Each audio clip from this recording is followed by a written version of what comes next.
Welcome back to day 3 of Intro to Python.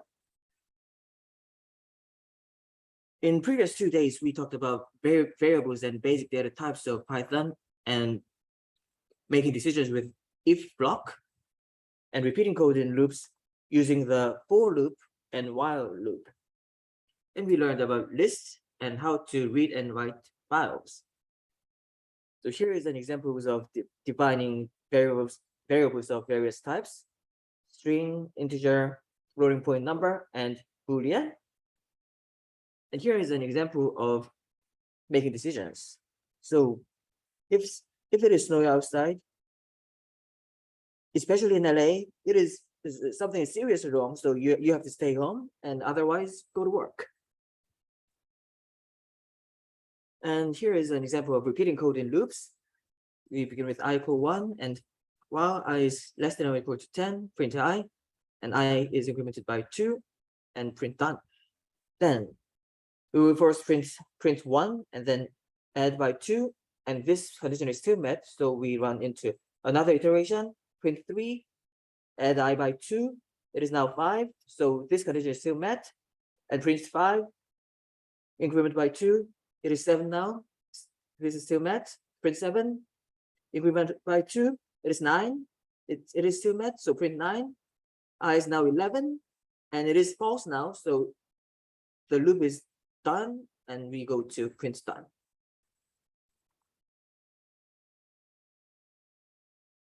And you might intentionally put while true here, so this condition is always true, but we may give another condition with if statement and put a break keyword, and it will do the same thing as this one.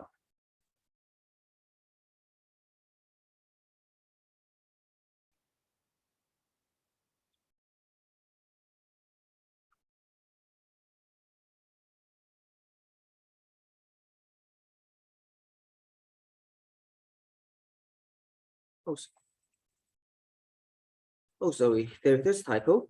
It is I greater than 10. And starting with I equals 1.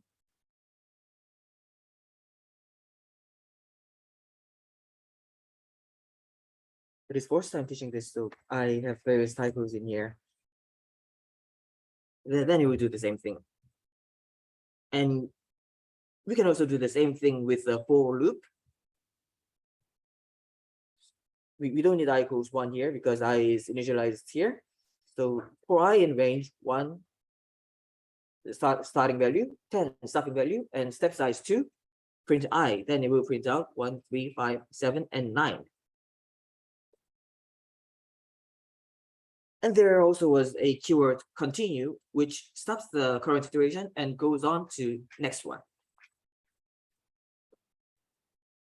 This is not necessary, and we do the same thing over 1, 3, 5, 7, 9. But if we put this one,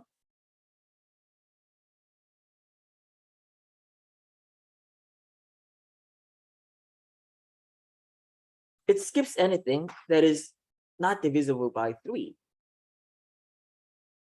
because this is true if we make derivative of I when divided by 3 is not 0. It is true. It is interpreted as true and goes into this block and run continue. So what is printed out is 3, then 9.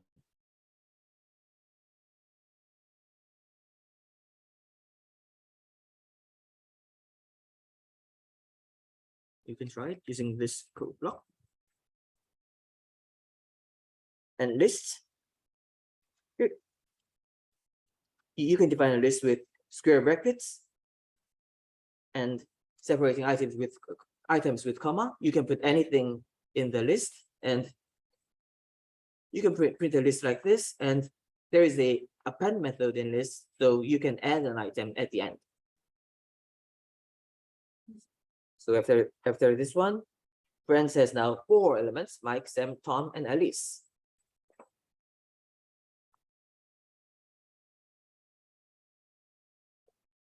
In reading and writing files, we had with block to make sure we close the file after using this file. We open a file with the open function, and we put a second parameter w to write a file. So with open this as f, then using the write method of this file variable, we can print out hello user, and then new line is not printed by default, unlike the print function. So you need to explicitly put how to put new lines.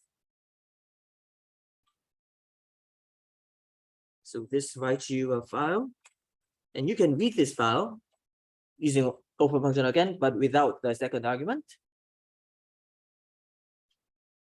And you can use the for loop on this file variable and this iterates over each line in the file, and to not print out unnecessary new line characters, because print always puts an additional new line characters, you can just use strip function to remove white spaces.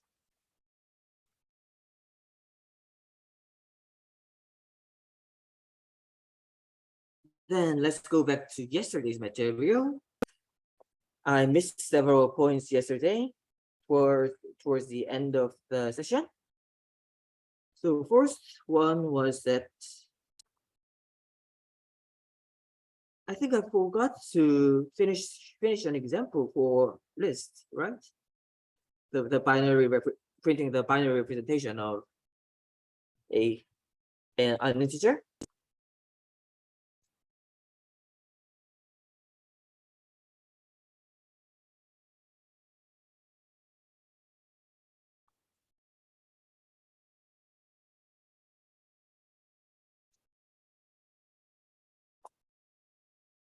So here it is. So we can get an input as integer, and we will start with an empty list for accumulator. And then the approach is similar to what we have done to count the number of digits in decimal representation. So the condition inside the while loop will be while this one is greater than 0. And if the remainder is 0, we will append 0 to the list. And if the remainder is not 0, it is always 1, of course, it will append a string 1 to this list. And then we divide it by 2. This is integer division. And then the sequence of remainder is the reverse order of the binary representation. So we need to reverse the list using the reverse method. This reverses the list in place. So after this, the list R is updated with the reversed order. So if we print the result with the join method of an empty string, we will get a binary representation in string.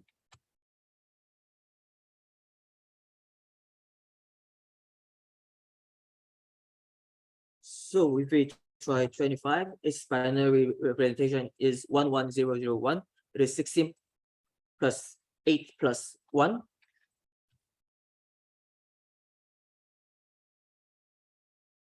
And we get the result like this.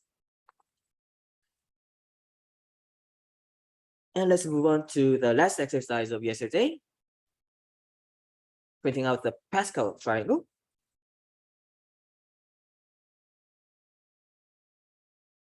I've updated some of the hints here because some of those were not really helpful. So the first thing we could do is input n, and we define length of n plus 1 list filled with 1, and we define 2 of them because this relation requires the previous data, and computing to the new one from the previous one, and we don't want to overwrite. So for this range of k, this is, so the outer loop corresponds to each line of the Pascal triangle. And then the first inner loop, we update the row with this relation, just this one.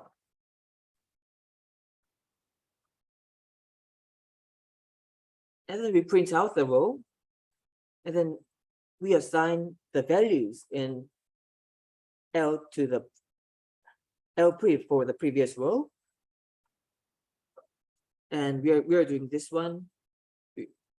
We use the slice representation because just putting this line does not work, because it just assigned a reference to the data that L points to. So after this, it will be just pointing to the same data, and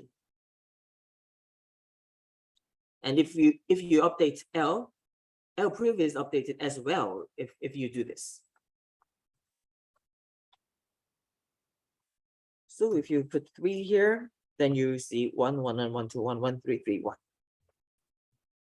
And the full task was to print this in a file. So we can change it a little bit.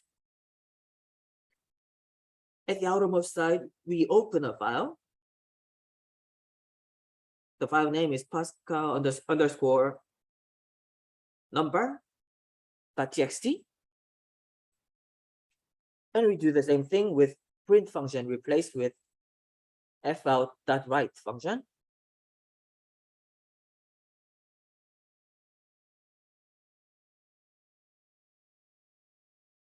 And we can do this thing using the string formatting. We can put the element of LM, then print out the tab character.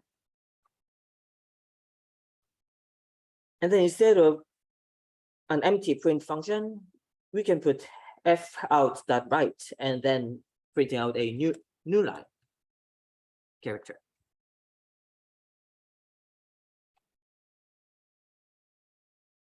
Then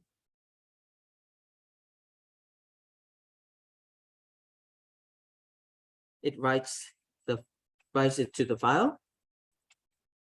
Then we can read in this file using this statement. And for each line, we print line with that stream method. Then we can see the content of file, and we can see the task is done correctly.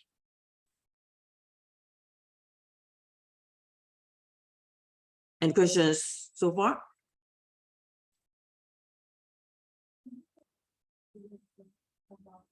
This one? Okay.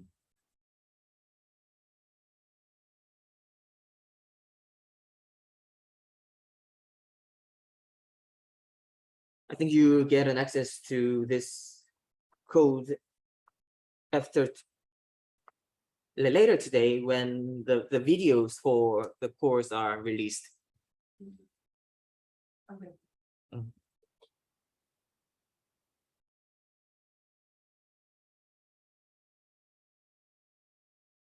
Then let's move on to today's material. Today we will talk about functions. It is formal way in many programming languages to define input and output inside a code, not through the user's interface. And we will talk more about the basic data types in Python, which is a case of collection again, data sets and dictionaries. And then we will talk about how to use built-in libraries in Python. And we will talk about final homework. There is a specific homework task that I will talk about today. and how that will work. But before we get there, let's talk about functions. Think about this task. You might be surprised to know that 2013 is the first year since 1987 with 4 distinct digits. The years 2014, 15, 16, 17, 18, 19 are all with 4 distinct digits, and 2012 does not have 4 distinct digits since digit 2 is repeated. Given a year, what is the next year with 4 distinct digits? So the input will be one integer y representing the starting year. And this will be in the range of, I will just put this from 1000 to 3000, and output will be a single integer d, which is the next year after y with 4 distinct digits. A function and using a function will be useful for this task. A function is a block of code which only runs when it is called. You can pass data, known as parameters or arguments, into a function with the parentheses as we have seen throughout this workshop. And a function can return the data as a result. So the place where the function call is will be replaced with the value it returns. After a function is created, it can be called from any part of the code any number of times. So let's define our first function called say hello. It is started with the keyword def for definition or define, and then function name, and then opening parentheses and list of parameters, and then closing parentheses, colon, and there will be a indented block of code. In this case, it is a function with no parameters. So if we do this, oh, sorry.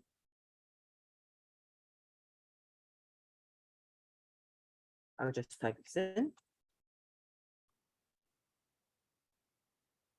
Now we've defined a function, and how to get this running is calling this function. Say hello. Let's do it 3 times.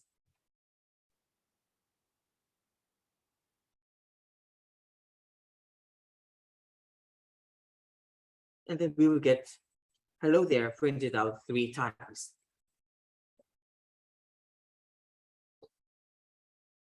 And function can accept variables as parameters. So by putting this inside the parentheses, this function gets 1 parameter as an input, and it will print out the result using the input the user provided.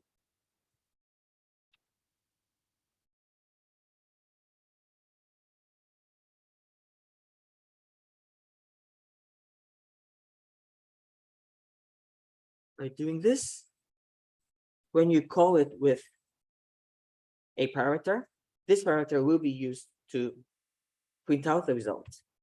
So doing this, we will get hi Mike, hi Sam, and hi Tom. And it is convenient to use functions in loops. So if you have this list, and we want to say hi to all these guys, we can do for f in parents, say hello, and give f as a parameter to iterate over this list and get Mike's and say hi to Mike, Sam, Tom, and Alice.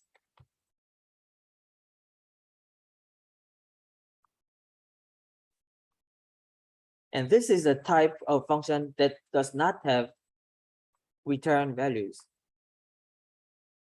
So nothing is returned, and nothing you can do with these output code wise. And to get the result from the function and use it inside your code, we need return statement. Functions can return values, and that is the output of the function inside the code.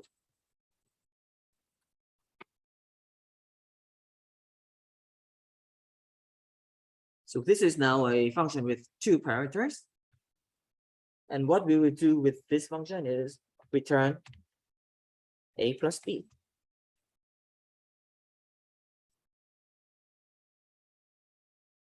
Then say a is 2 and b is 3. And if we do add a comma b, we will get 5 from this. So if we print this sentence, this one is replaced with this value of a, and this is replaced with this value of b, and this one is replaced with as a comma b, which will give you 5. So you will get this string. The sum of 2 and 3 is 5.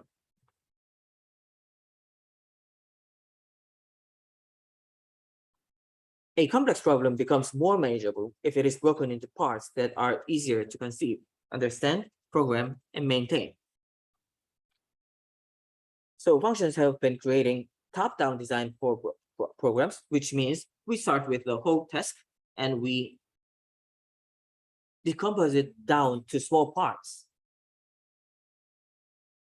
So one of the things we could do is this. We have say hello function like this. Then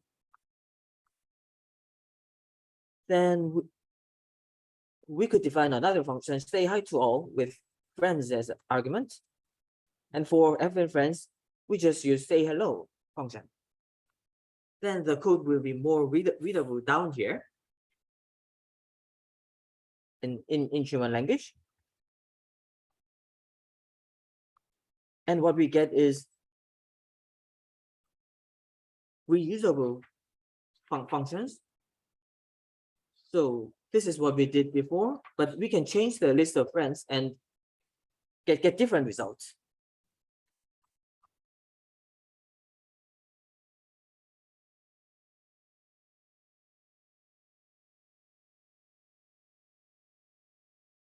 So let's get back to task 1. So input will be this one integer, and output will be a single integer d, which is the next year after y with 4 distinct digits. Let's solve it by defining several functions. This is how we would deal with it.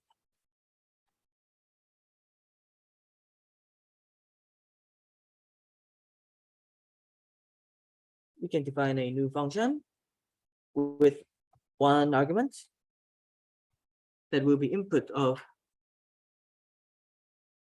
that will be this input.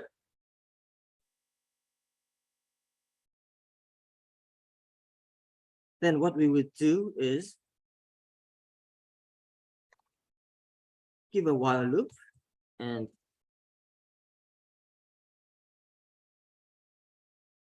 inside this while loop, we would add 1 each time because we want next year with distinct digits.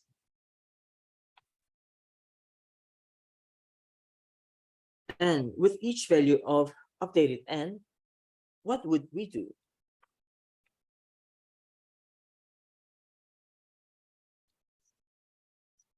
Yeah, we will try to see if the numbers are distinct.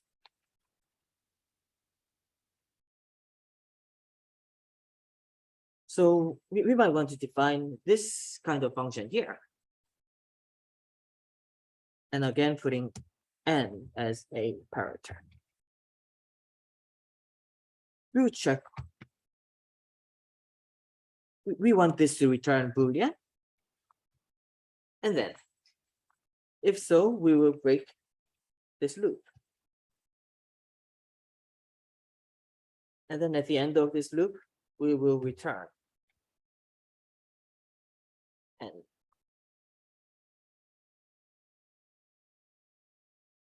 And then we get to define this function.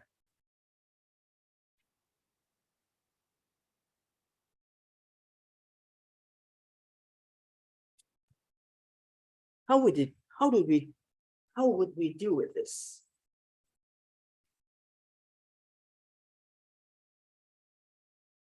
One way would be defining a list, and like we did with previous example, we could do something like this.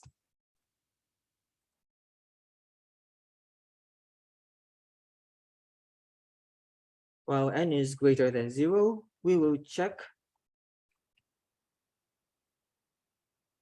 something. So if we will append the remainder divided by 10 to the list,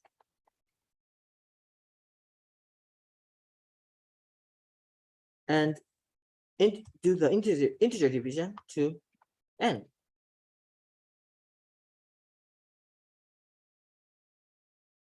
Then we will get the distinct digits in this list.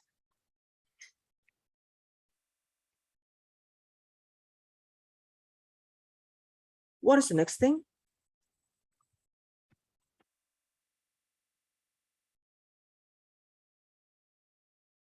We iterate over the digits.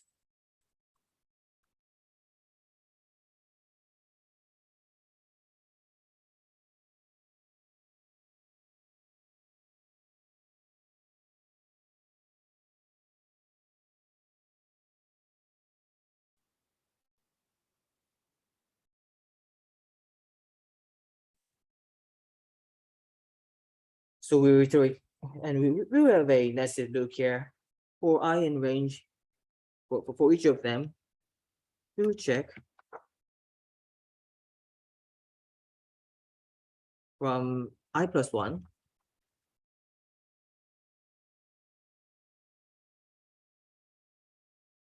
to L if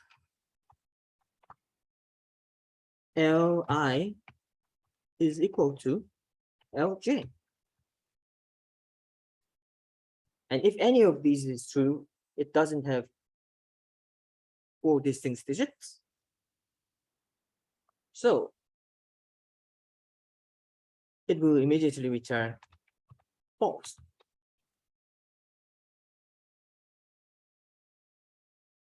Otherwise, it will return true.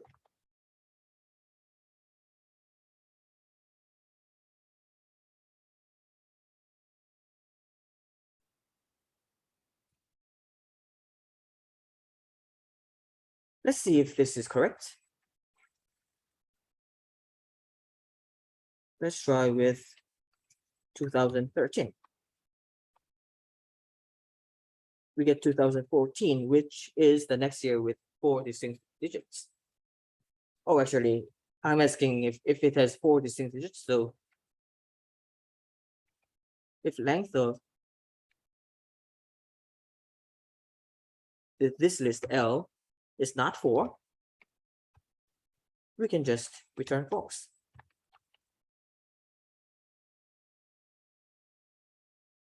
And we can try 1987 to see if it returns 2013. Does it? Yes. So we started out with the whole problem and break that into another smaller problem to solve. This is the top-down approach. Then let's get to an exercise.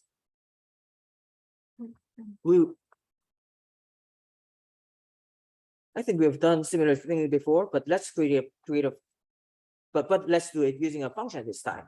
Let's create a function print triangle for printing this pattern, 1, 1, 2, and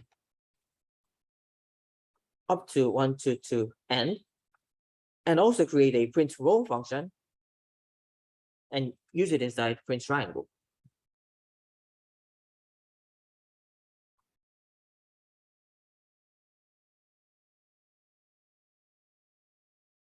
Here is what could be done. So using the print triangle function, we could do something like this for I in range and print row n.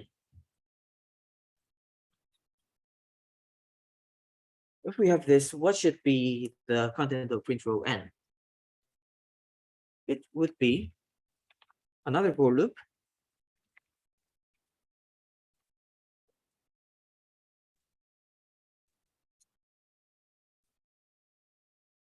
Oh, sorry, it should be print row I. Then what should be content of this? It should be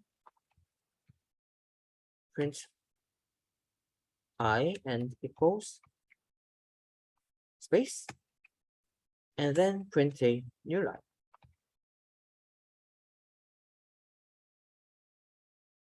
Let's see if this works correctly. Print triangle 3.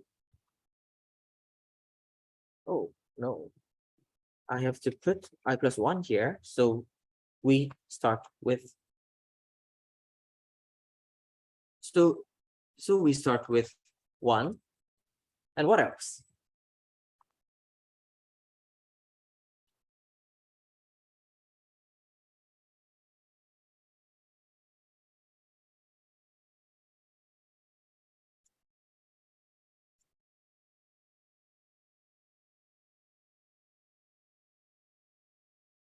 It is starting with print row 0, so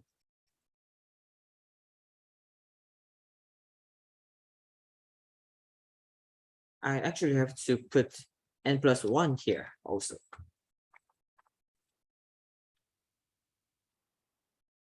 Then it is 1, 1, 2, and 1, 2, 3. And an interesting feature of a function is that function can also call themselves to form a recursion. So here is how to compute nth element of the Fibonacci sequence. So it begins with the 0, number 0, first one 1, and anything coming after that is defined by fn equals fn minus 1 plus fn minus 2, the sum of two previous values. Then will this be enough to define Fibonacci sequence?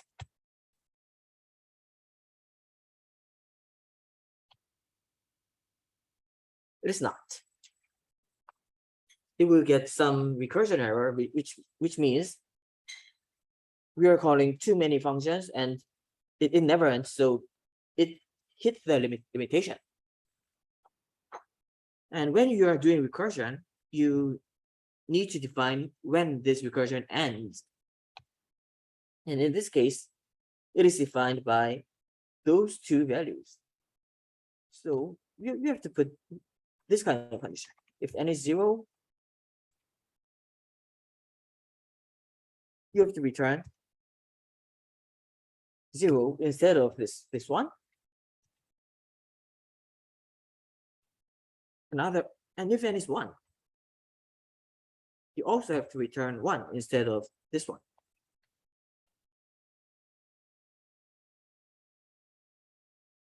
Then does it now work? Yes, it does.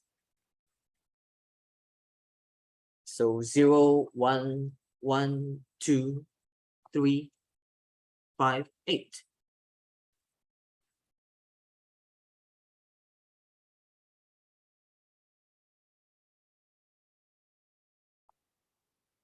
So if you write something like this, you will need terminating condition. Can you still show that? Yep, sure.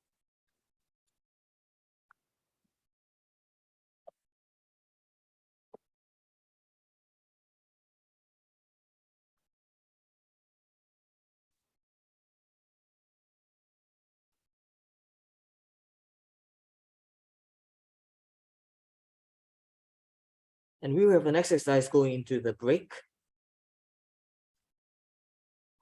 That will be writing a function that defines a factorial number defined by this.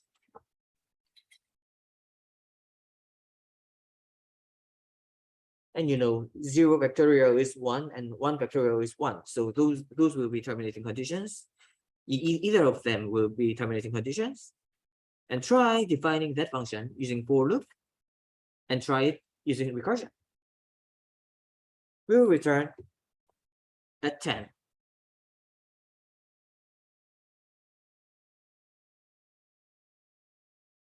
We are back.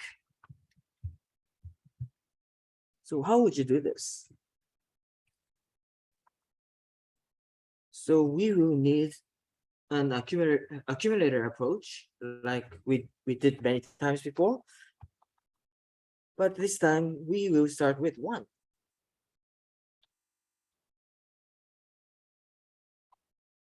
Why? Because 1 is identity for multiplication.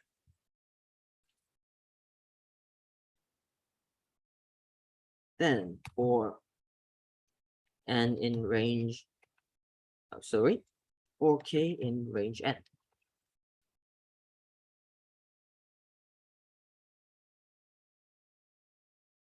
We would multiply s by k plus 1. So it multiplies 1, then 2, then 3, and 4 up to n.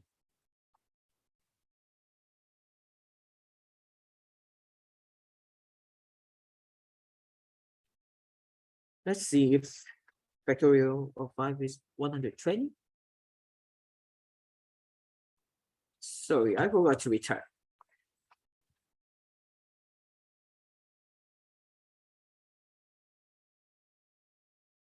Yes, that is how you would solve this problem using the for loop.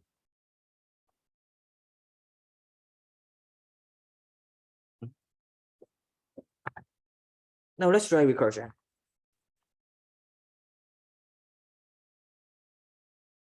What would be the relationship we use?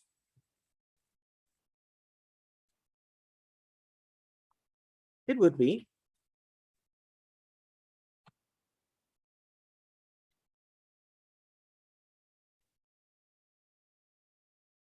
Fn equals n times f n minus 1.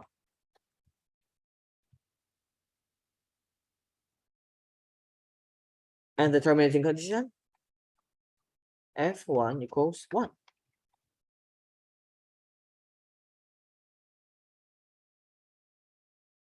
So we would put something like this. If n equals 1, return 1. Otherwise, return n times factorial recursion n minus 1.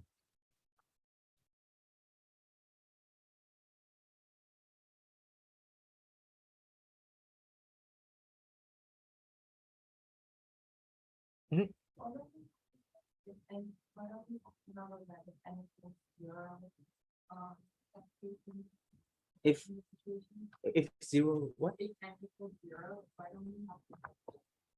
Oh, in this situation, we are just using one previous value in this definition. So yeah, we don't need two of these.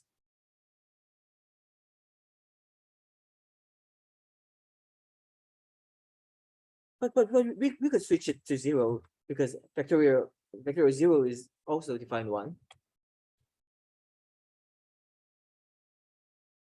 So using the recursion, code might look more compact and concise. However, in some cases like this one, we are calling too many functions and it might be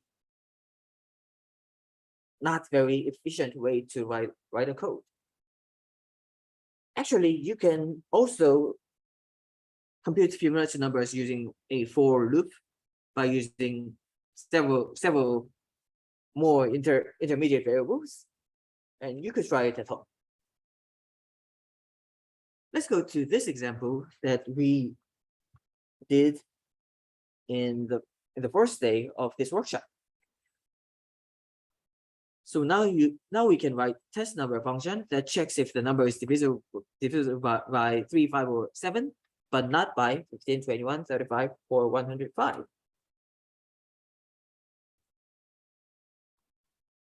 Oh yeah. I'm writing another language, sorry.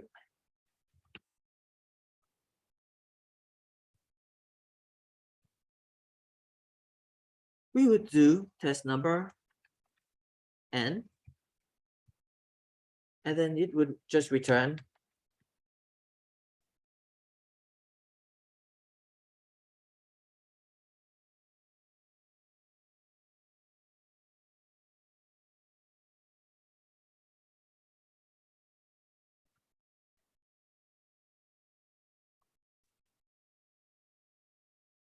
this kind of thing. Let's put parentheses here.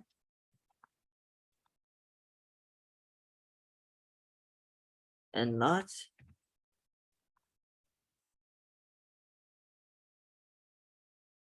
this is what we did on day 1.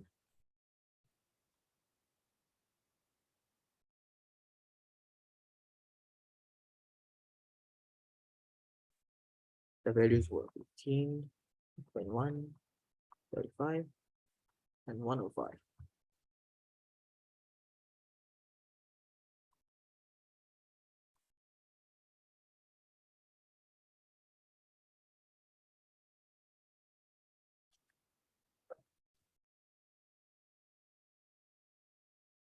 And we can use this function to find a sum of integers that pass the test in range from 1 to 100. We can define the function sum passing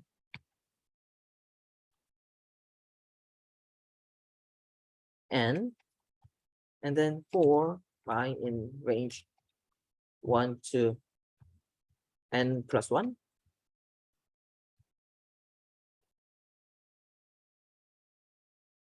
If test, we can put accumulator, and then if the test number I, this test is test, we could put, we could add s to this one. We could add I to this value. And then finally return s.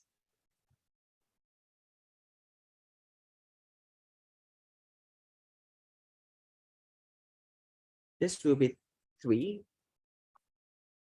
This will be 8. And this goes from 1 to 100. So if we put sum passing 100, we get the correct result. Is there a way that you can store all those numbers, so 3, 5, 7, 15, and blah blah, in some kind of List? yeah, something that so that you don't have to write all that line? You can do that. So you could do something like this. L1 equals 3, 5, and 7. L2 we have 21, 15, 21, 35, 105.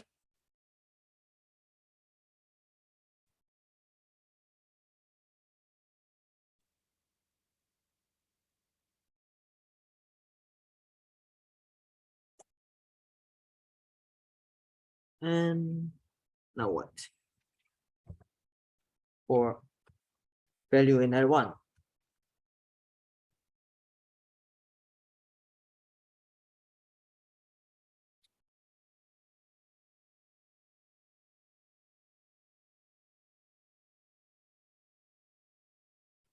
Condition equals n percent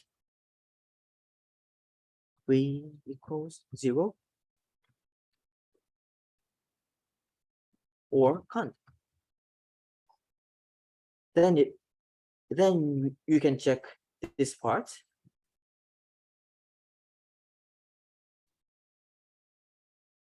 And if this is false, we can just return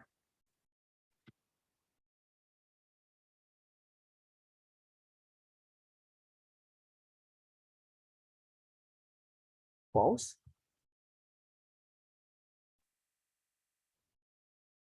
And if this is true, we go on to list 2, and for B in L2,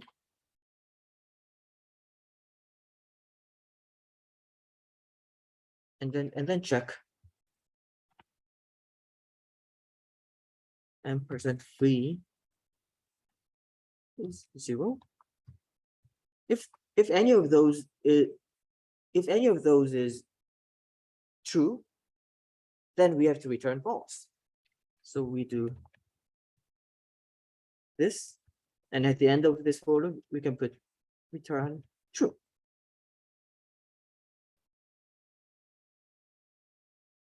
We could do this with general list.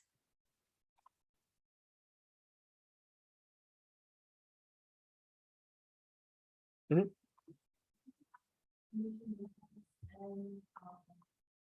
Or equal time, like why we have four times, and I think it's 5. This one? Why we have the four? Oh, because after checking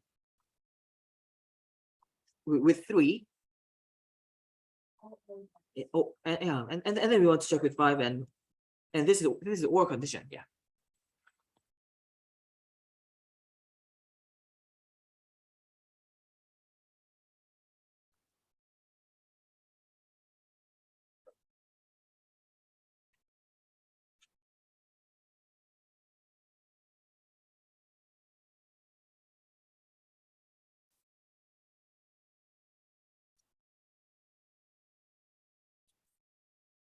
And there is another exercise.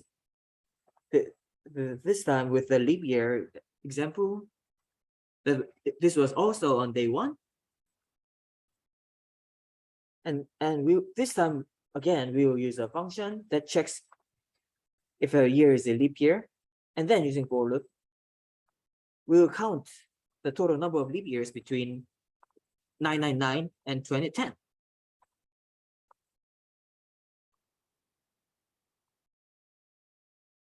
And we could also try with the file, so we can fix it to output all the leap years to a file leapyear.txt.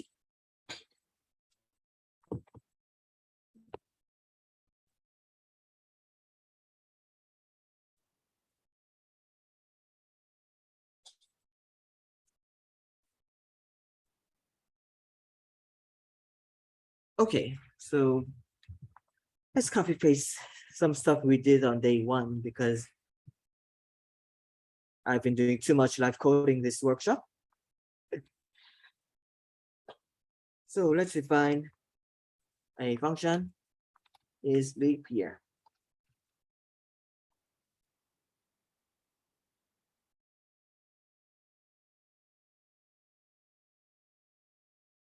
So where we used to print out leap year, we will be returning true.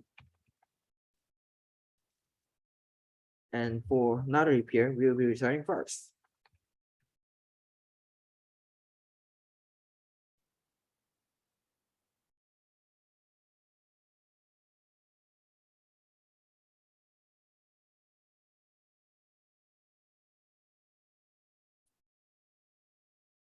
Then using a for loop,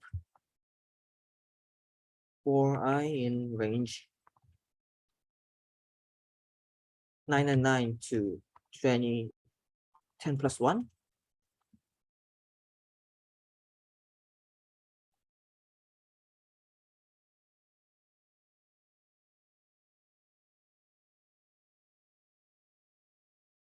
And we will have an accumulator here, 0.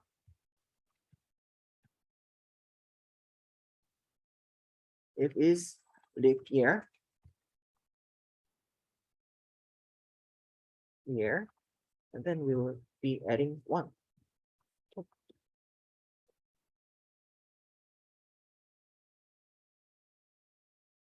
Oh, actually, we have to put I here, and let's see.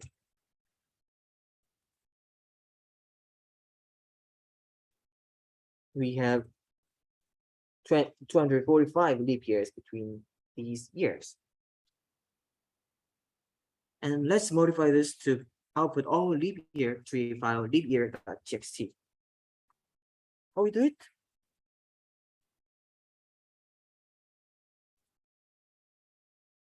First, we will open a file.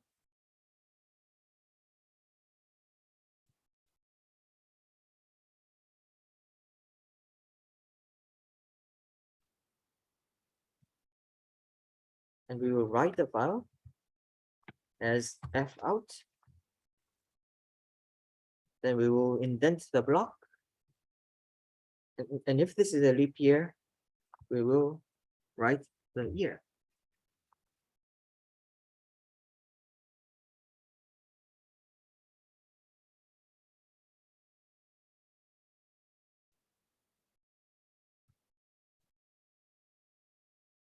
Then let's see if we have correct result.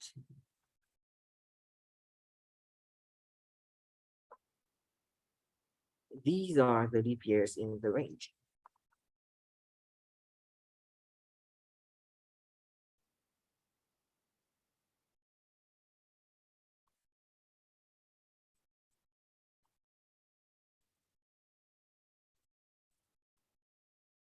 And let's try another exercise. Create a function that checks if two lists have at least one element in common. So L1 will be 1, 2, 3, 4, 5, and L2 will be something like 5, 7, 8, 9, 10. Then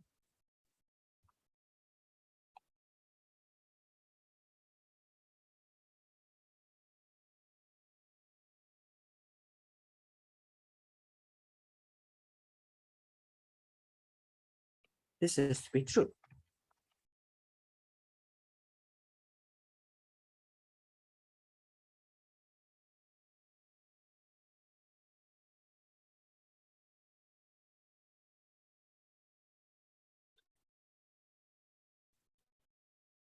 How would you do this? A brute force way would be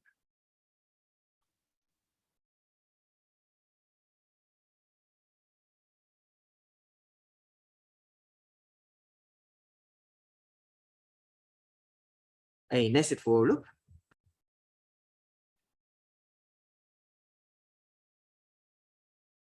For each item in list 1, we scan each item in list 2. And if any of these items are the same,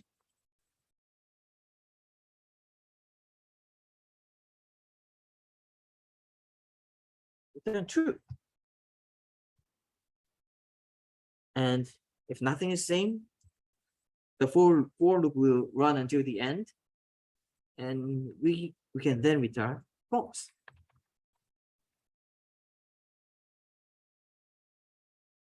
Then let's see if this is true, and it is. And if this one were 6, then do we get false? Yes. Let's move on to other data types, sets and dictionaries. For sets, you can think of a mathematical set. Sets are used to store multiple items in a single variable, and it is an unordered collection. All elements in the set should be unique and immutable. And sets support mathematical operations like union, intersection, symmetric difference, the basic set operations.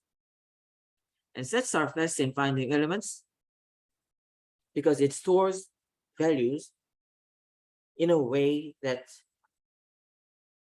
is fast to find certain values. The technique is called hash tables.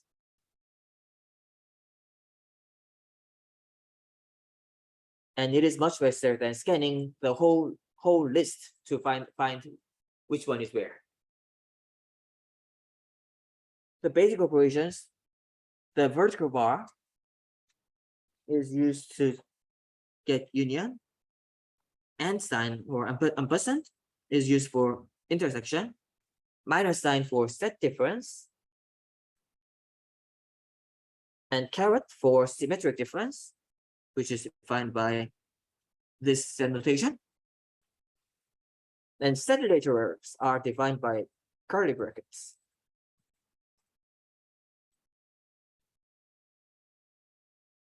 So we can define a set A with 5 elements like this, with 1, 3, 5, 7, and a string A.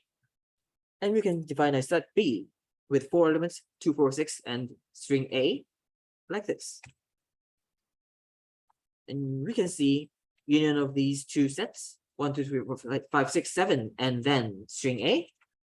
And we can see intersection like this. And string A is the only element of it.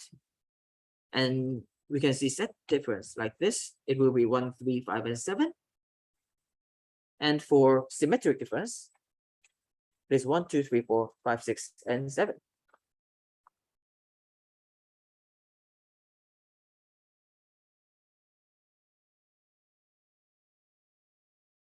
So each element in set is considered as keys, and they go through some hash function to give a specific value inside a bucket. I will not go through very deep details, but this is much faster than scanning the whole list to go through it. And you can add and remove element using add method and remove method for the sets.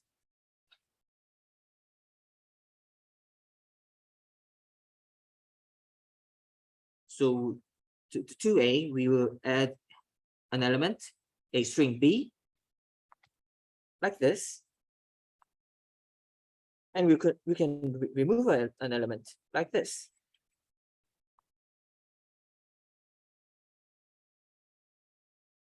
And this is much faster than doing this in a list.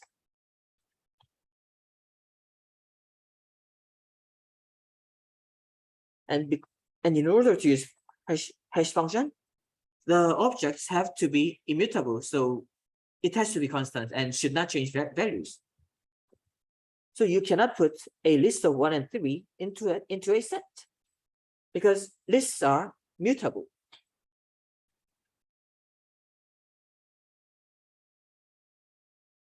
But strings are immutable, so you can put strings in a set.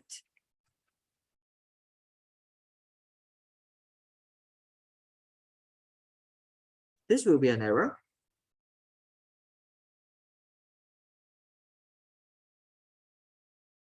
And actually, there is a ordered immutable collection of items that is named tuple. And it is defined inside a circular bracket. So this is acceptable addition of elements for a set A. Tuples share many things in common with lists.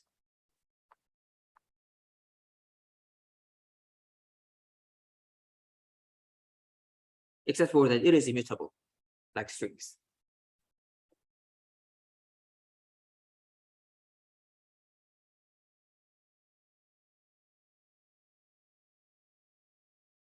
Anna asks, why does 1, 3 get put after 3?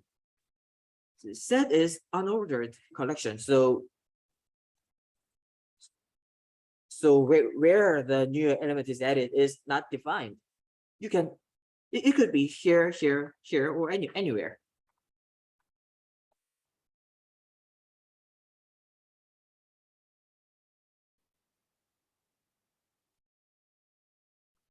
But by not defining order, we can do fast adding and removing.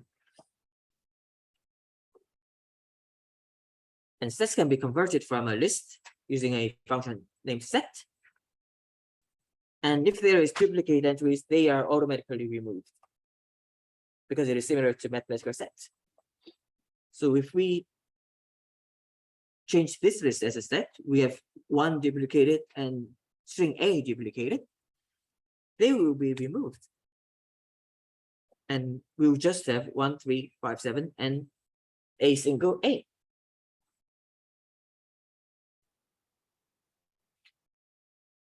And there is a test for inclusion, just like in a list.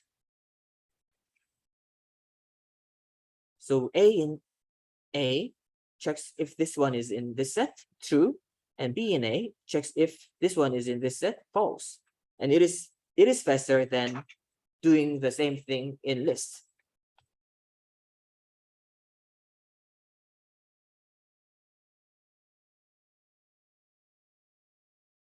And you can also use this in a for loop.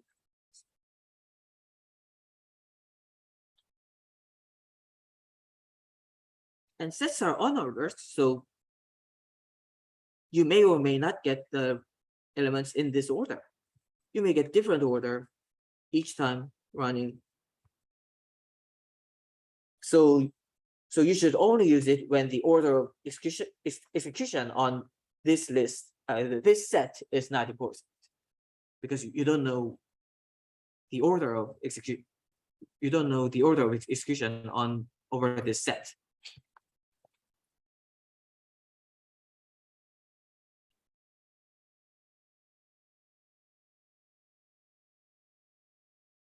Here's another quick exercise. Create a function that checks if 2 lists have at least 1 element in common that use sets.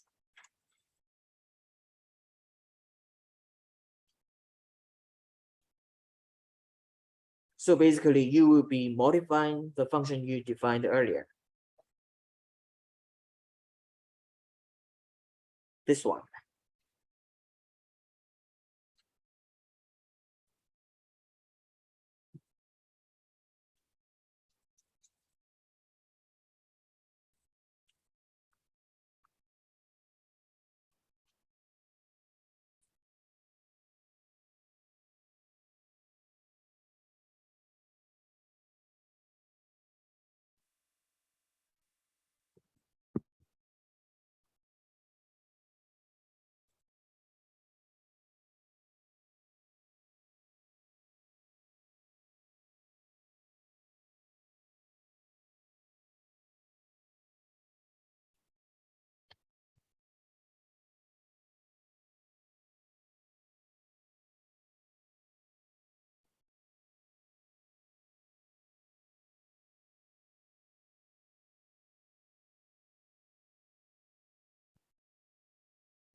Let's go through it.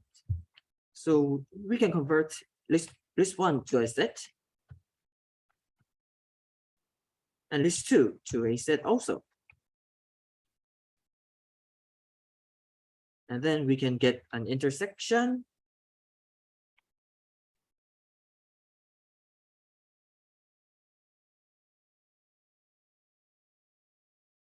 And check if the length of this intersection is 0 or not.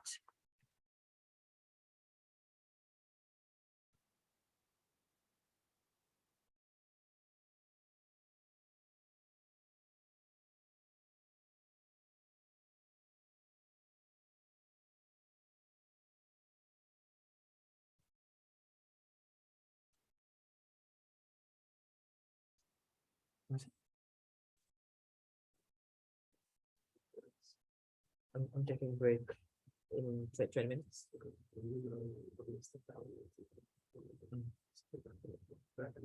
All right. See.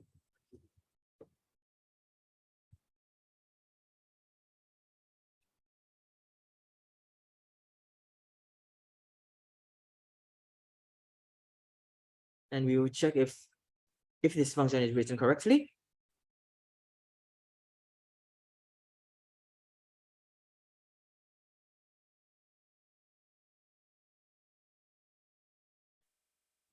this should be false, and if they have something in common, this should be true. Actually, this should be faster than the previous one, because previously we used nested for loops running up to length of L1 times length of L2 iterations in here. However, this one, we just scan through the first list with this and scan through the second list with this. And the intersection is again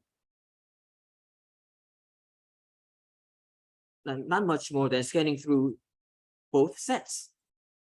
So it is computationally efficient than directly using this.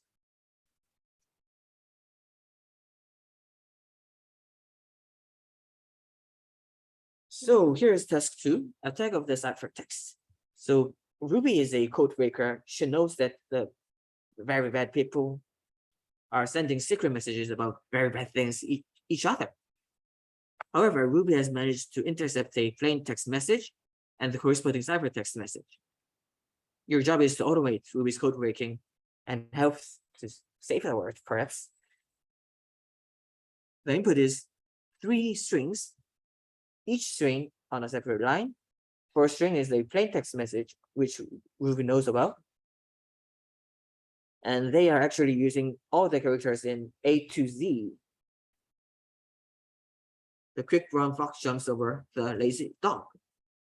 And you know,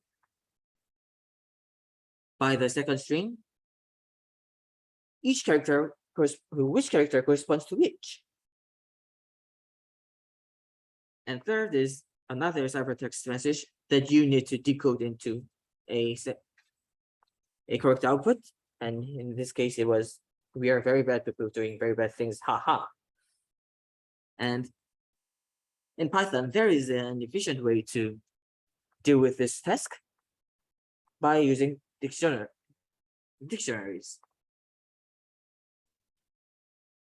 They store key value pairs, and they're like sets that use hash tables to look up the key and retrieve value from there. So they are very efficient in finding elements.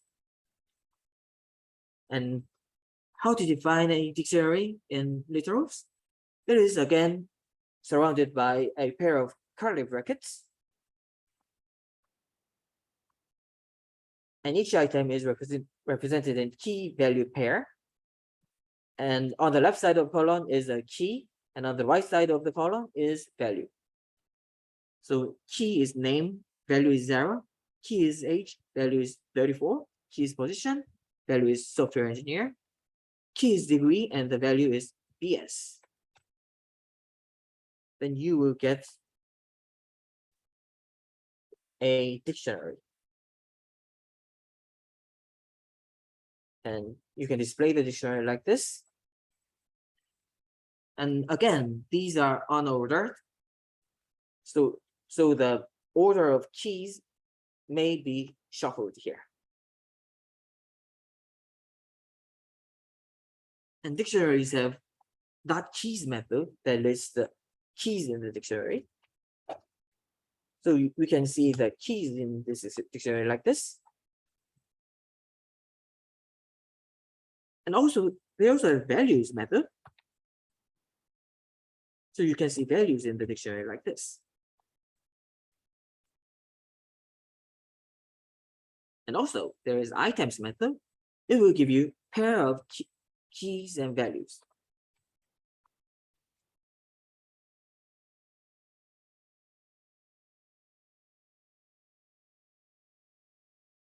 So using for loop, you can go over these. And you may find a value by key using square brackets, similar to indexing. So if you put the name as a key, then you will get the value 0 inside the dictionary.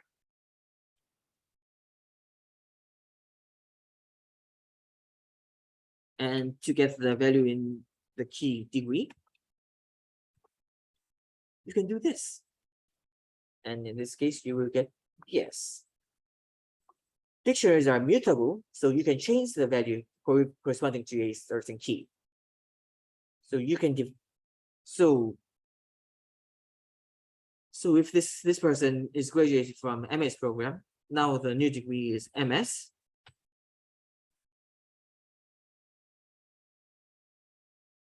Then the value for the key degree has changed. So this is now MS, and if you try to get the whole dictionary, you can see degree MS.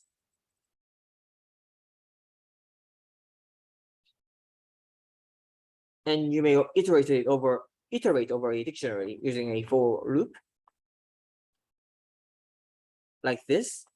So if you put a dictionary on the right side of in, then it will go over keys of the dictionary.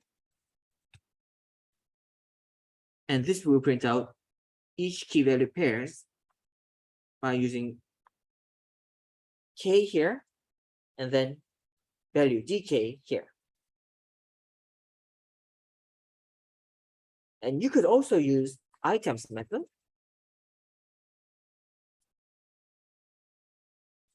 And this will give you two values. You can split the two values like this. And then you can try to print out K and V like this.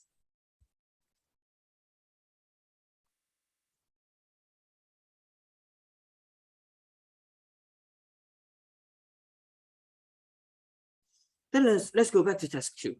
How would we do it?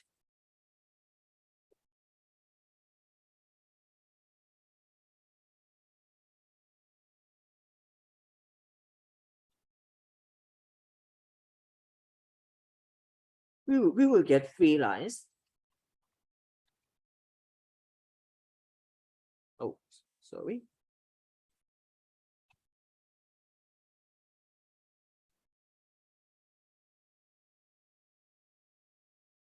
And we will create a dictionary.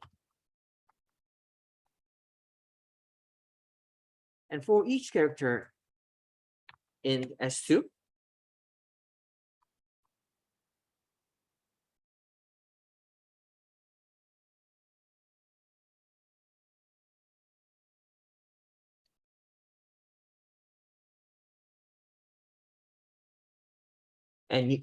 and you can put these two strings together using a zip function. So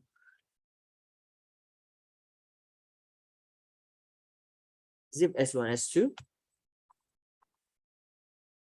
You can do the, so you put this as a key, each character in second line as a key, and each character in the first line as a value.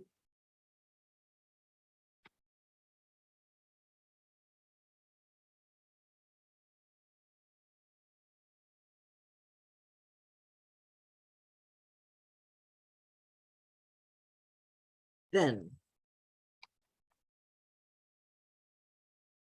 for each character in S3, you could get the value in there, and you could just print it out.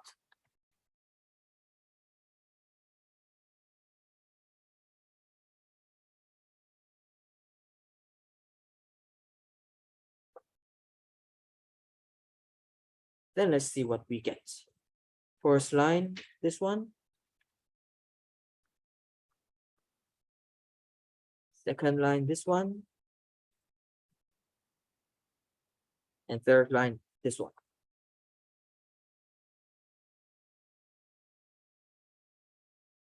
Oh.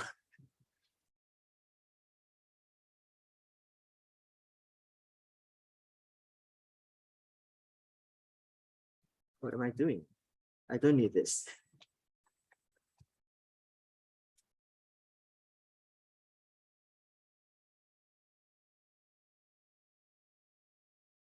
Oh, sorry.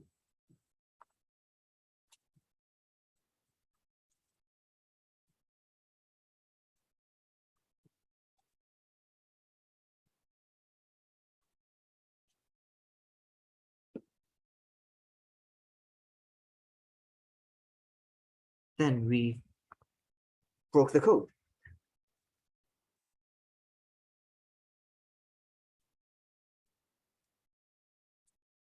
We move on to the next example.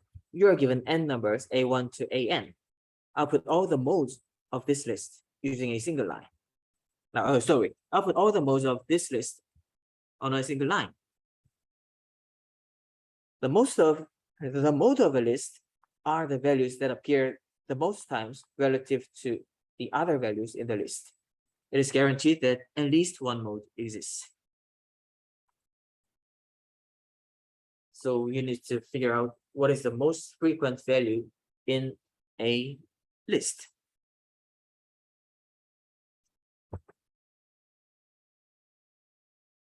Then what should we do? The function is mode of list. Function for mode of a list L.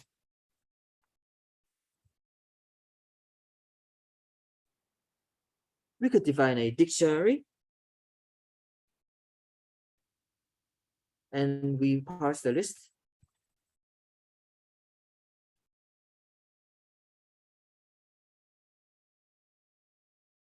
For element in L,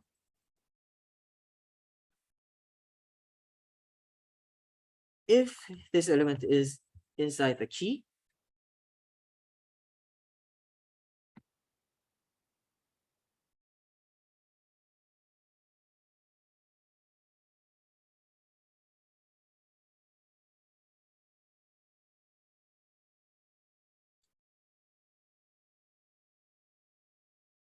we could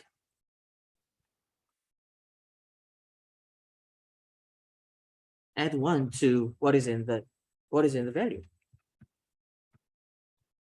Otherwise, if it is not there, we could just define it as 1 to create a new key there.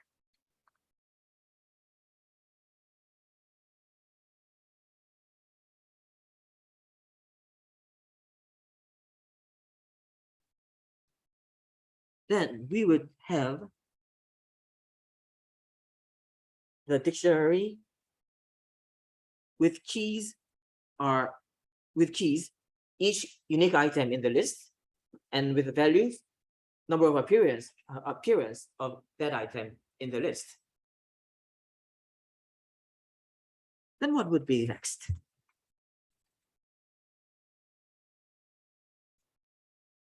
We need to find the highest value in here. So for each values, we need to check which one is highest. Base is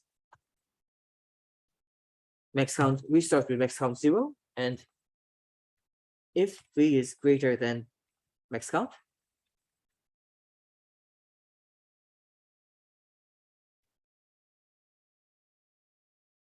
max count becomes v.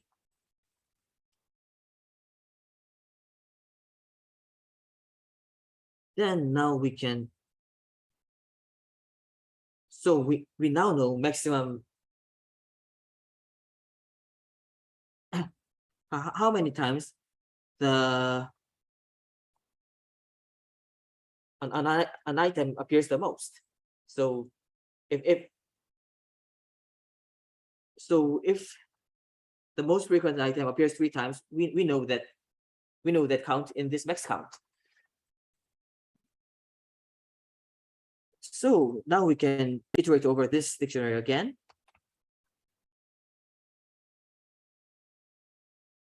If v is max count,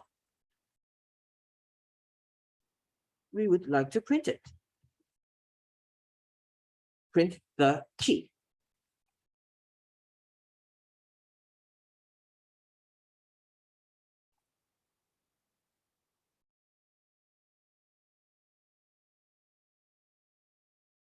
Then let's try with this one. 1, 2, 3, 1, 2, 3, 1, 2, 3, 1, 2, 5. Then do we get 1, 2? Yes, we do.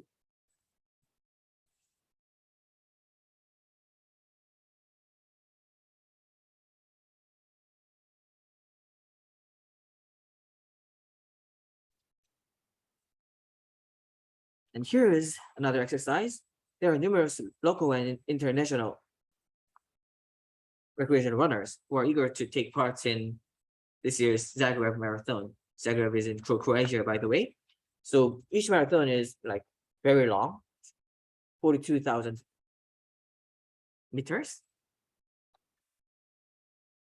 And something special in this race is that everyone completed the race except for one. So which one is that one? That is the question.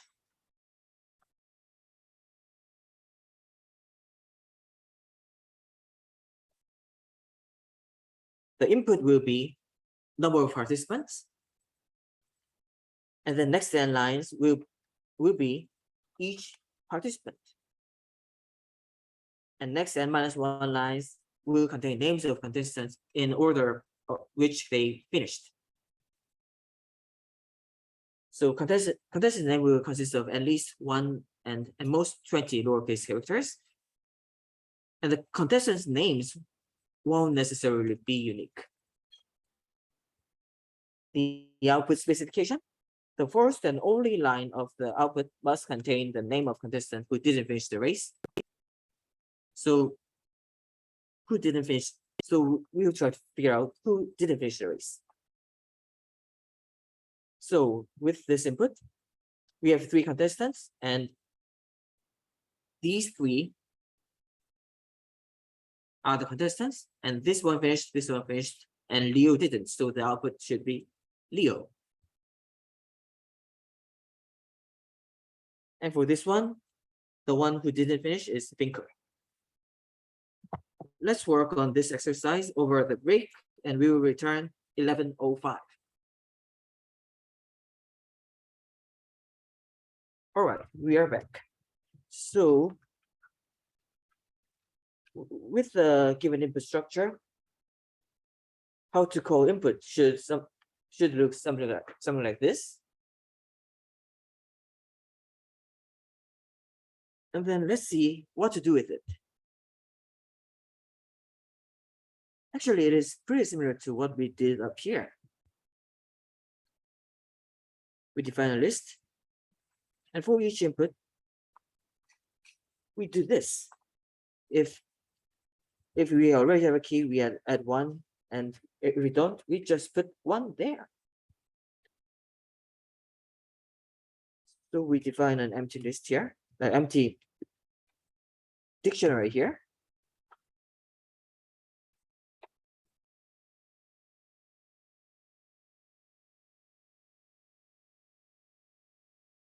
And if name is already in the key, we add 1.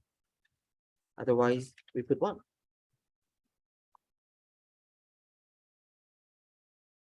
That is for the first n lines of input after the first one. And then for next n minus 1 lines, what we should do, we could just decrease the value by 1. So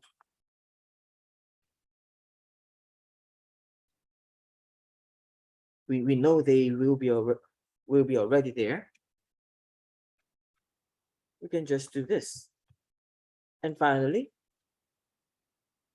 we just print the name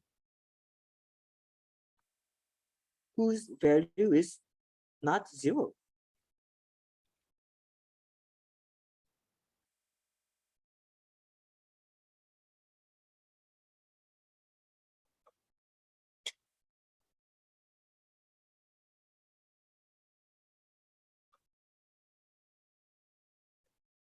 Let's see. First one, 3 Leo Kiki,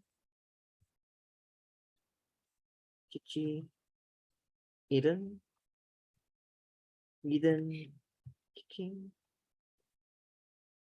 Then we get Leo.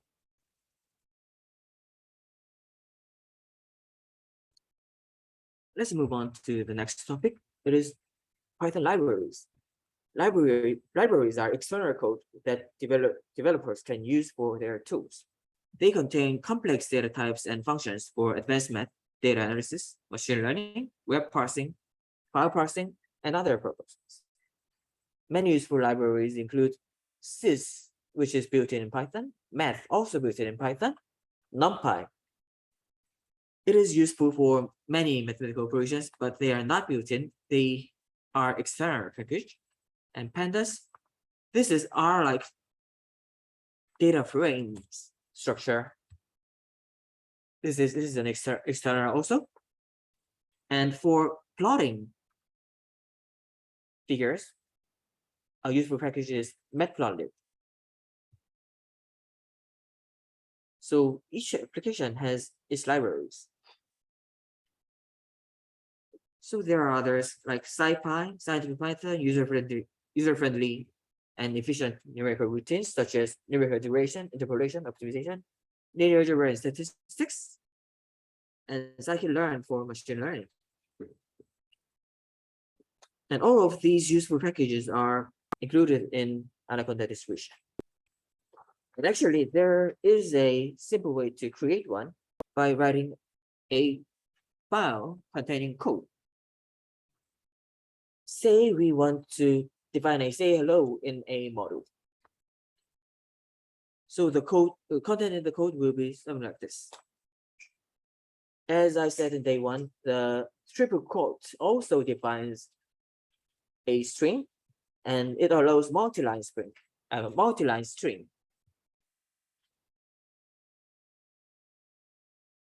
So this defines a string, and if we write this to a file by module.py, .py is the standard extension for Python code file.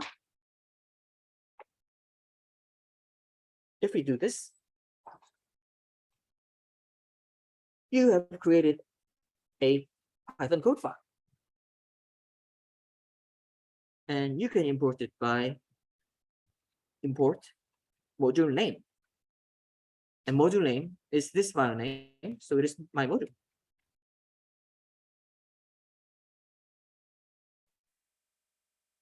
And you can use the function in it by doing module name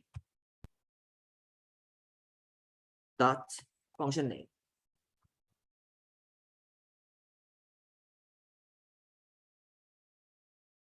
Then it will print out this line, just as defined. And also, you can give a nickname to a module using the keyword as. To import my module as m, and then you can do m.sayhello to do the same thing.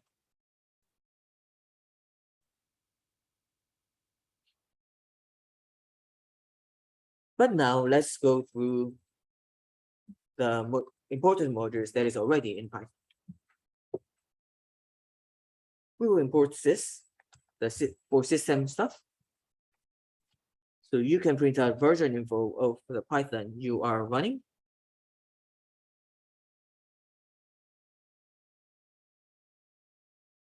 And this one gives you information on floating points. Actually, this is something called standard double precision representation of IEEE. And it gives you those information: maximum possible value, maximum exponent in base 10, minimum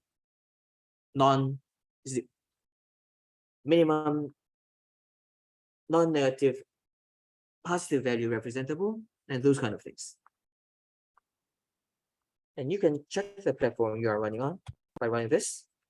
And if you are running this on Google Colab, you will get Linux because that is the OS that is running on Google Colab's cloud. And you can see what are available in module sys using the dir function. You can see these.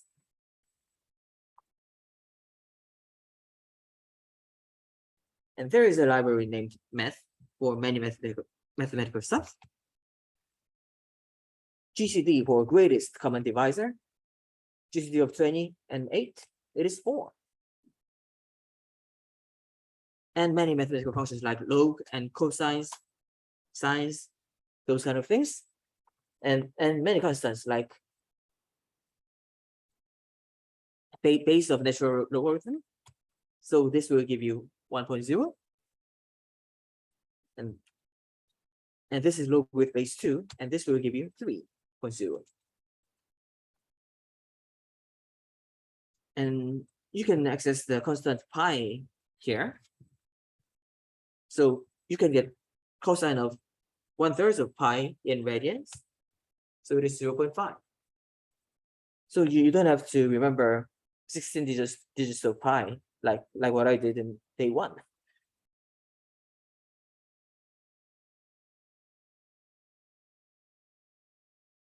And there is another module named random that will give you some random number. So for I in range 3, let's see what we are going to do. We just print out one number and then and we'll do something for 10 times. What we are doing, we are printing out a random number between 0 to 1. That is what this one gives. And then print that with up to 2 decimal digits. And at the end of each number, we'll put a space and then print a new line. Then we will get something like this. So for each one, we get 10 random numbers between 0 to 1, up to 2 decimal digits. And there is another function named choice, which chooses one of the values in a collection randomly. So by running this, you will get either A, B, or C randomly. And this time we got A.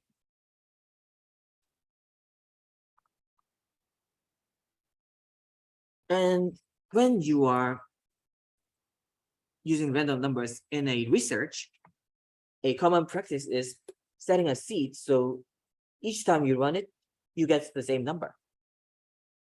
Random number generation is not perfectly random, but it tries to be as random as possible. By setting seed, you define what random number you get actually. So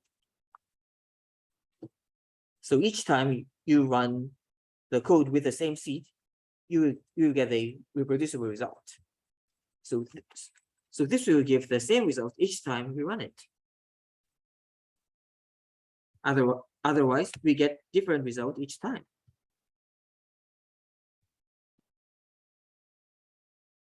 So at the beginning, we set seed to 1. So we set seed here, and then we run it, and we get this result. And we run it again. We get the same 30 numbers.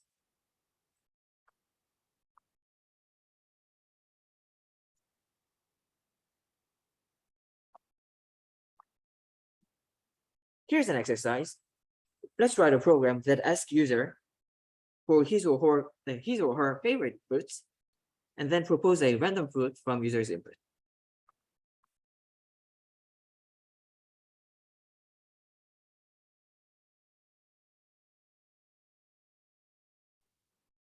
Write a program.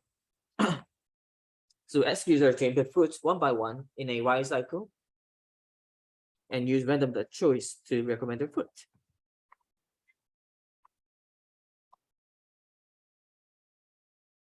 And we already checked.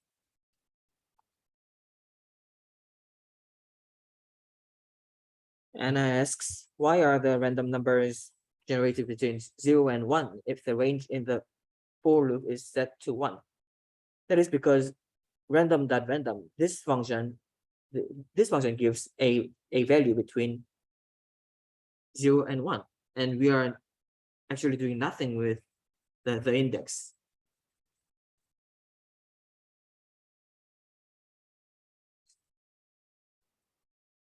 So if you hover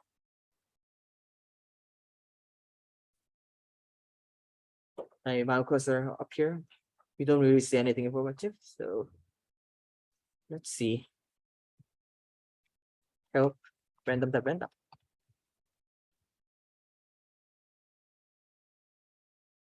Random method of random.random instance, and it gives you a value in the interval 0 to 1.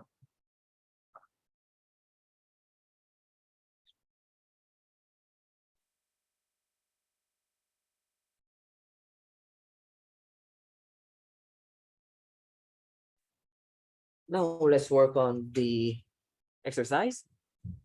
Let's start with an empty list. And while true,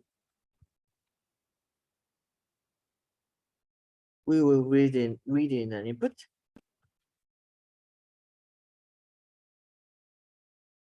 And if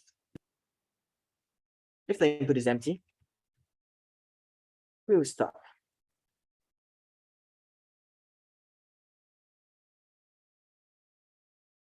And otherwise,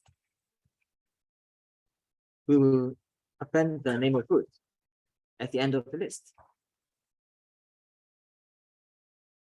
Then what we should do next, it is simple. It is just random, that choice, L.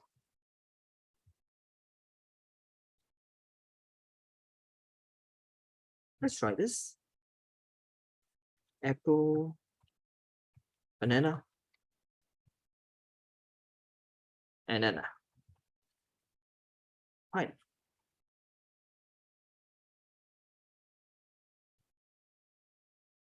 And give an empty input, and then we get one of these four. Yeah, input. Now let's go to how to run scripts. So far, we have learned how to write Python code in Jupyter Notebook or Colab Notebook if you are running on Google Scholar. However, for large-scale problems, or if you want to run your program on a shared machine or cluster where graphic user interface is not available, Jupyter Notebook is not a good application to run Python code. So now we will learn how to run code directly in terminal. Jupyter Notebook can also send commands by running cells with, if it is beginning with the exclamation point. So we will do that in a Colab Notebook cell, and it is equivalent to typing a command in your terminal. So if we do this, we get the Python version, and it is equivalent to opening up your terminal and typing Python version. Of course, I will get the version of Python that is installed in this machine, and it is 3.9.7.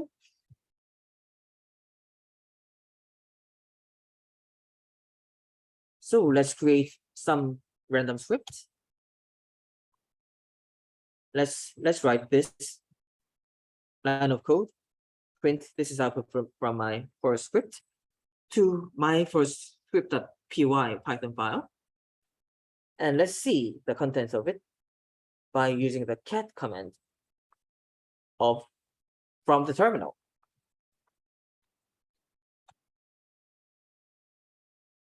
Actually, you will learn about these commands on Intro to Unix, which is running concurrently with this workshop in the afternoon.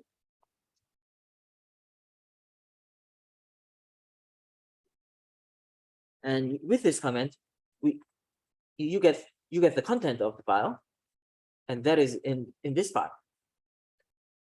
And you can run this Python script by running this Python my first script.py.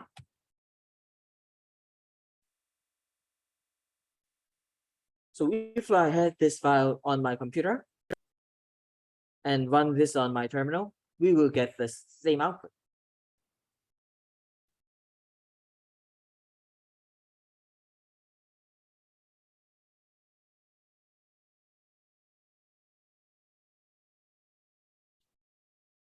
And sometimes you can provide some arguments from command line from your terminal. And that functionality is provided through the sys package, the sys library. And sys.argv will give you a list of user provided arguments. And the first one is always this one, the file name. And anything comes after comes beginning with the index number 1. So you get argument list like this.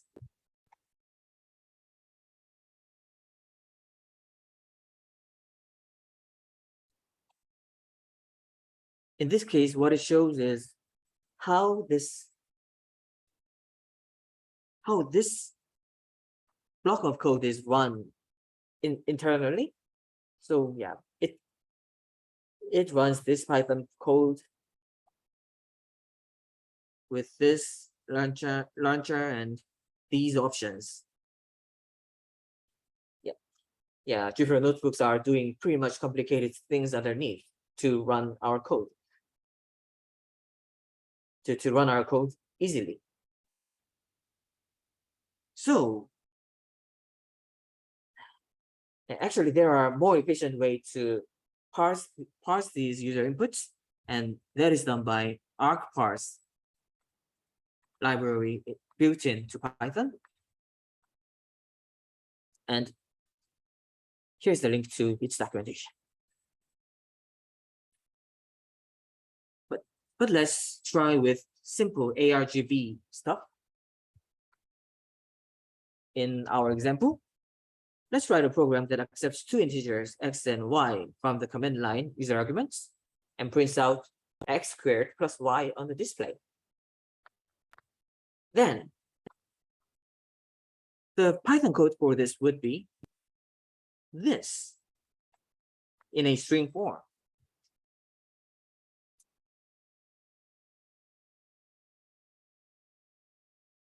So the first integer will be given as argv index 1.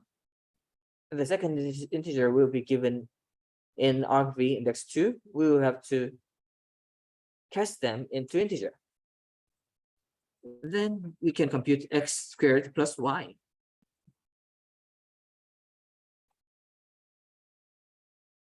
And we would like to save it as a file with an extension .py.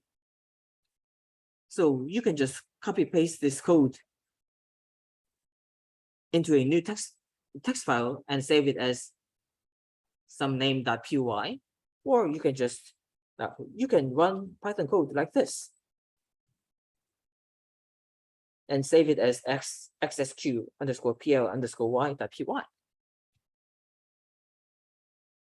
And we can test our script with this code.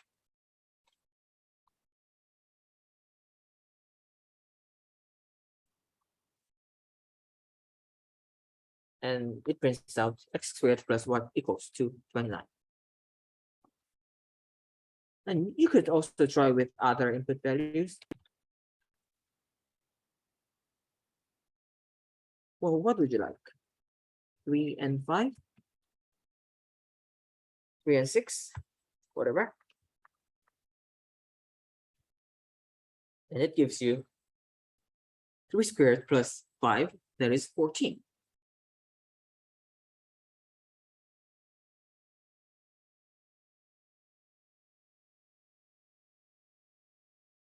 So throughout the workshop, we have dealt with basics of Python, including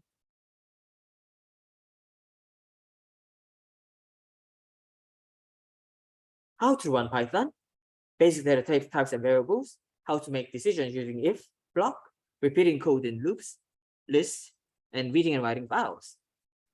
And then today we learned about functions, sets and dictionaries, and how to use libraries.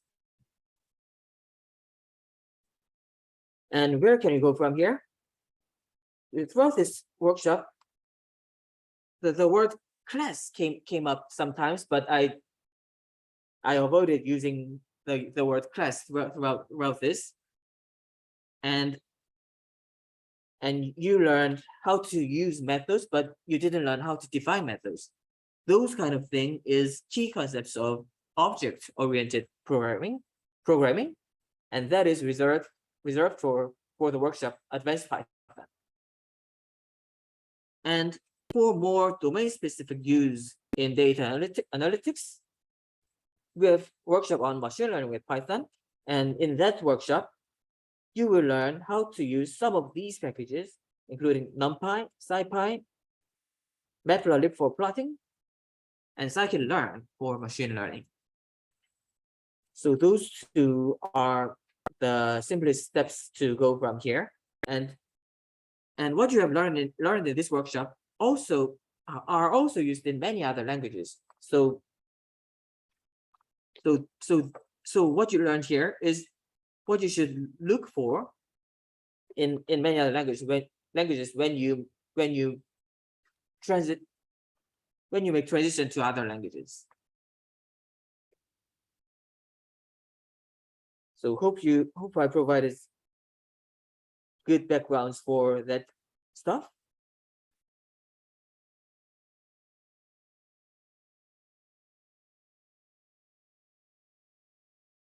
And this is the QR code that Elon mentioned earlier for course evaluation. So please take your time to get to the link, and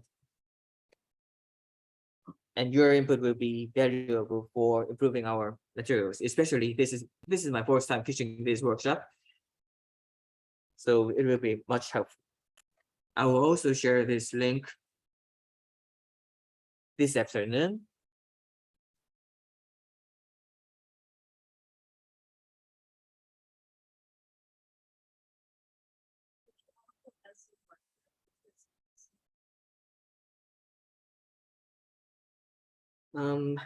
Actually, I have to take it to get the URL.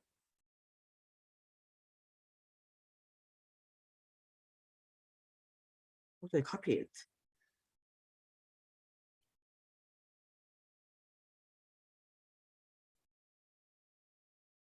To something else. I need to talk about homeworks.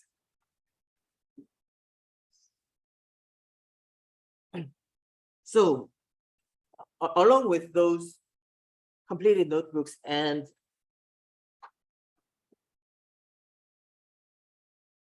recordings, I will also provide this notebook, the homework. This is simple notebook, as you can see. The first 3 problems from day 1, 3 problems from day 2, and this is the new problem for today, and I will discuss what it is about. The task is to use what we have learned during the last 3 days to read a file with a DNA sequence corresponding to a fragment of SARS virus genome, and find out what are the sequences of proteins in Python code. So you will have to write each possible protein in each line of the output file. So the input file given will be the sequence file and the codon table that you will use to translate.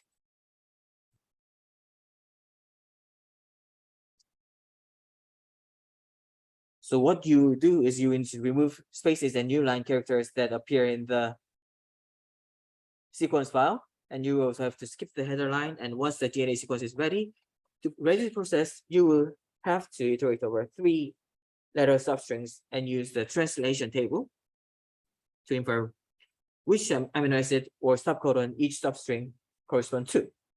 And note that translation might start in 3 different reading frames, each shifted by 1 position, and you should also consider the reverse complementary DNA strain that is translated. So this is also provided by a web service, so you can check this one to verify the results and use And this notebook and text files will be available through the course material folder on Google Drive. It will be shared later today, and the files will be made available on Google Colab by uploading them using the Files menu over here. And you can press this button to upload some file.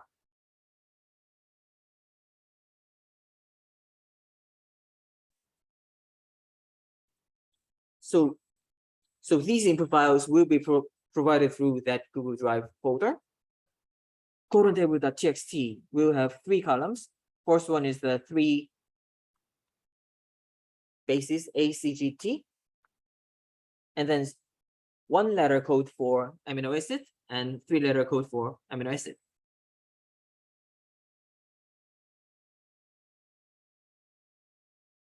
And this will be the SARS sequence data. It will start with the header line you need to skip, and ATGC in lowercase letters, and some spaces that you will need to remove. So first part of the task is writing a function, reverse complementary, that obtains the reverse complementary sequence of a DNA sequence passed as a parameter. So DNA is composed from 2 antiparallel strands, which it twisted into a helix. So each strand is linear polymer composed of nucleotides, ATGC, adenine, thymine, cytosine, guanine, I think. Yeah. I might have pronounced it badly. And the strands are held together by nucleotides forming AT and GC pairs. And by convention, it is written in 5' end to 3' end. So reverse complementary of this sequence will be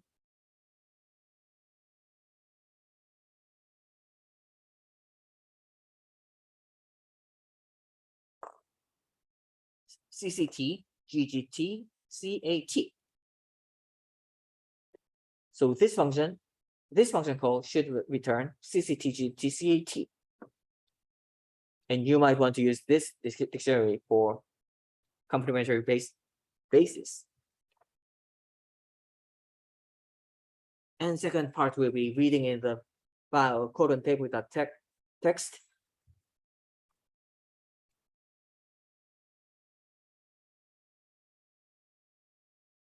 So each row is the file.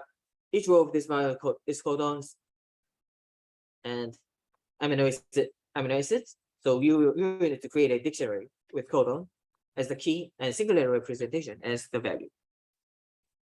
And you may use string methods such as strip, split, and join.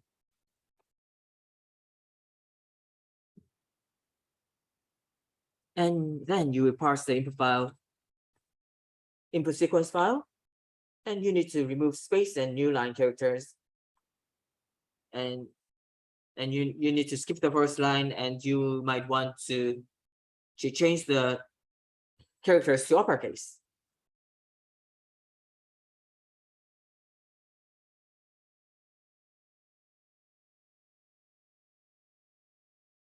And then you will get up to 6 frames to translate. And then the last part is finding open reading frames, a candidate for possible protein. They start with start codon ATG, M, and end with a stop codon. That is the task. And I gotta tell you, this homework is graded pass or fail.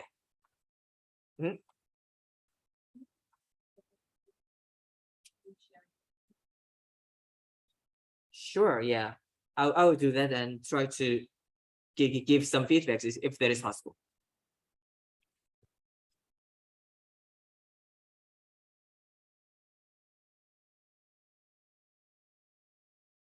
And also there is final exam. I will send that around tomorrow, and that will be much easier than these homework tests.